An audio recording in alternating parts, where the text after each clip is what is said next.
Guys, welcome back to another one. This is Crypto Elite, home to the #1 Theta community. And if you like this content, please like and subscribe to the channel. And as always, the Crypto Elite premium content is coming live with new creator passes on 1 November.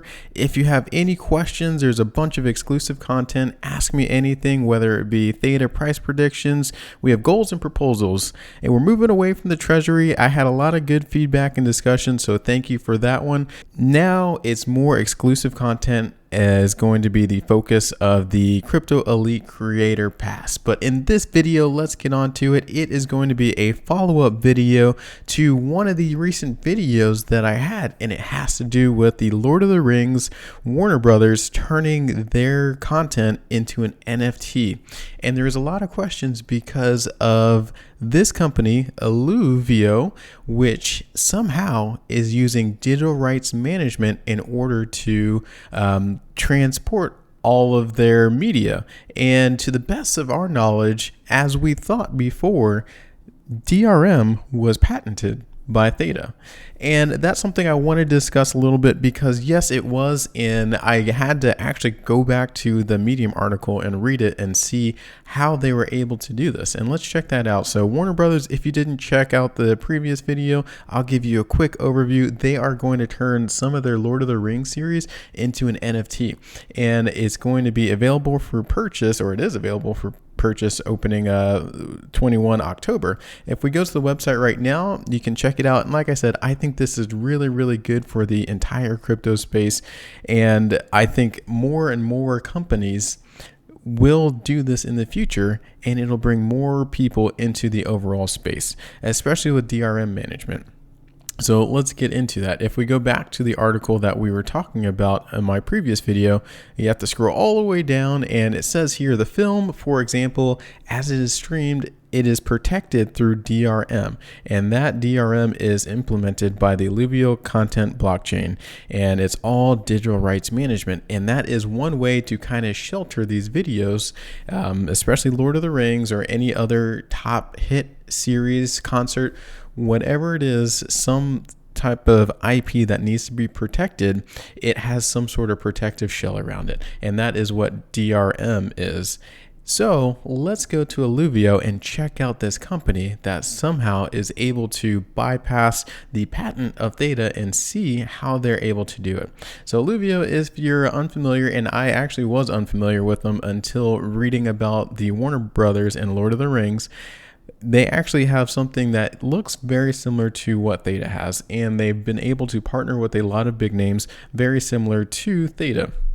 One of the things that they are doing, much like the rest of the space, is using these NFTs, and they are finding more and more creative ways to use the NFTs. As we see, this is actually a very creative way, and it is making it mainstream. So that is good for the overall space. I don't think the space is too small right now for us just to get jealous of one company doing better or doing something, having more connections than another company. So that's why I am still excited for this. This is going to push more and more companies and large institutions into the space. So that's why, even though this isn't Theta and I would love to see it be Theta, I am still overall happy with what is happening here. But let's dig into their blockchain. So this is something that I just read, and they have a lot of good data here. We'll fast forward to the technology background, and they call it a content fabric is what they call it, their blockchain. And formally, the Fabric is a decentralized application platform, and it's just-in-time, low latency, high quality content distribution, monetization, and asset servicing. So that is kind of what they're looking for doing. And the platform is purpose-built to serve content at scale, eliminating the need for individual cloud transcoding services, aggregation, content management, and CDNs. Sounds very similar to a company that we know like Theta. So they're doing a lot of the same things. one of the things that, like I said, they're focusing on is NFTs, and we can see it down here. So their NFTs are very similar to Theta. They're ERC compatible, and so they automatically mint NFTs, which are ERC 721 and 1155. So it is 100% Ethereum based, not like a token, a TNT 721. It is an ERC 721. So that is one of the differences. Another difference is how they're utilizing these NFTs. And I will highlight this little area over here, which is any content. So they say, unlike traditional NFT platforms that require a third-party media storage or distribution system, I do want to highlight that, to serve the digital content, the Fabric can render any digital content, whether it be a full-length movie, concert, or even continuous performance, as an NFT. So this opens up virtually unlimited possibilities for collectible experiences. So that is their workaround. And it didn't really click at first until, like I said, I had to pull up the Medium article. I actually went to the patent website. They changed it recently and it's a hot mess. So don't go to that. Just check out this Medium article, which I will link in the description below. But it says Theta awarded patent application approval for decentralized DRM via NFTs, which I know sounds exactly like what ELUVIO is doing, but we have to go to the nitty gritty. So I'll read the highlighted portion.